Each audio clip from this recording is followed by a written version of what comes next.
Bonjour, je m'appelle Sophie Dulac, je suis productrice de films, distributrice, exploitante de 5 salles de cinéma à Paris et présidente du Champs-Élysées Film Festival. Le seul endroit pour moi à Paris où il ne se passe rien sur le plan culturel, c'est les Champs-Élysées. Et puis il y a un cinéma qu'on ne voit pas en France, très peu, c'est le cinéma américain indépendant. Pas en France, à Paris, parce qu'il y a quand même d'autres villes qui présentent aussi du cinéma américain. Mais à Paris, on n'en voit pas. Donc je me suis dit, bon, ça pourrait être sympa de faire ça, d'avoir des Américains à Paris, ils adoreraient venir sur les Champs-Élysées au mois de juin. Ça a commencé à carburer dans mon esprit, et puis je me suis dit, allez, on lance. J'ai convaincu les distributeurs de films, j'ai convaincu les salles de cinéma de travailler ensemble, parce qu'en fait, toutes les salles travaillent ensemble. Et donc, du coup, on a démarré en disant, allez, on verra bien, on y va. Et on a démarré avec quand même une exigence de qualité très haute. Donc, la difficulté, c'est de garder cette qualité-là, en fait. À l'époque, c'était de redorer l'image de marque des Champs-Élysées sur le plan culturel, faire revenir des gens sur les Champs-Élysées, que les 5 salles de cinéma puissent travailler ensemble et que le public découvre toute cette cinéphilie, aujourd'hui qui ne verront pas au cinéma, qu'ils puissent monter sur la terrasse Publicis, assister à des showcases le soir parce que c'est vraiment une super ambiance, qu'ils puissent parler avec Christopher Walken, avec Tim Roth, avec Keanu Reeves, avec Ali Berry, avec tous ceux qui sont venus sur le festival. Christopher Walken, il y avait 500 personnes qui attendaient au Marignan, enfin c'était un truc de fou. Et moi quand je vois ça, je me dis, bon bah, j'ai dû réussir quelque chose visiblement parce que ça marche.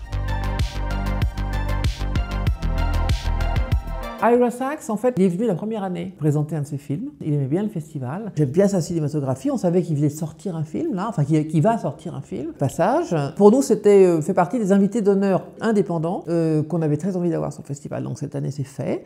Et on va donc ouvrir notre soirée avec le film Passage. Et Elisa Hetman, ça c'est aussi la partie avec Justine Lévesque, notre directrice artistique. Elle me convainc tous les ans d'inviter une femme de qualité. Et Elisa Hetman en est une, effectivement, ce que je ne regrette jamais, bien entendu. Voilà quelqu'un aussi, si vous voulez, qui est assez connu des cinévilles, pas forcément du grand public, Elisa Hetman. Donc c'est intéressant de l'avoir arrivé à Paris, de montrer son cinéma. Ces deux invités-là, c'est toujours pour moi un gage de qualité sur un festival comme le mien.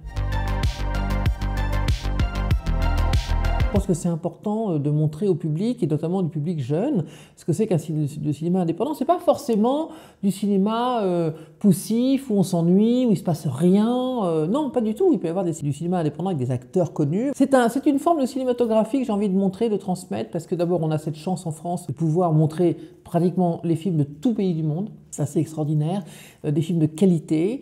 Les films blockbusters, c'est très facile à aller voir, très franchement, aujourd'hui, bon, c'est facile. En revanche, aller voir un film plus pointu, qui vient du Soudan, qui vient d'Iran, qui vient de la Serbie, enfin, je veux dire, c'est quand même une vraie démarche militante, me semble-t-il. Et moi, j'aime beaucoup faire ça, parce que ça permet aux gens de voir un cinéma de tous horizons, et souvent sur des sujets qui ne sont pas faciles à aborder, mais au moins on apprend des choses.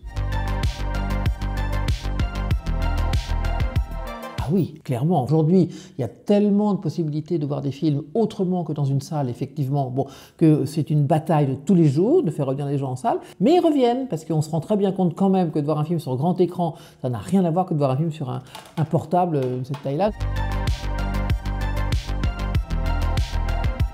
C'est une œuvre, c'est un travail. Je veux dire, quelquefois, vous avez des films qui ont mis 5-6 ans à se monter, à se produire, sur des films sur lesquels peu de gens avaient confiance. C'est un vrai travail artistique, c'est des œuvres. Quand on voit ça sur un petit écran, j'ai l'impression qu'on perd quasiment les 3/4 de la qualité du film. Même blockbuster à la limite. Mais un film qu'on a été chercher, sur lequel on a réfléchi, qui a un côté peut-être politique, qui veut dire quelque chose, sur lequel on a pris des risques pour certains, il y en a qui ont pris des risques pour faire des films. Oui, ça ne peut se voir que sur grand écran, c'est un film de cinéma qui doit être vu au cinéma.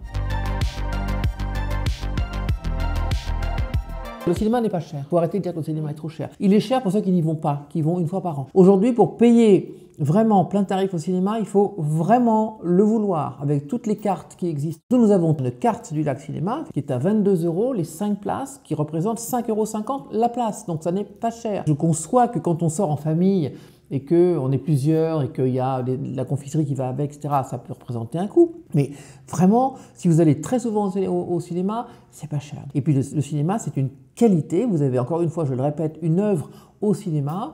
Et bien, à un moment donné, la qualité, le confort de la place, l'intérêt de la salle, etc., bon, ça joue dans le prix de la place aussi.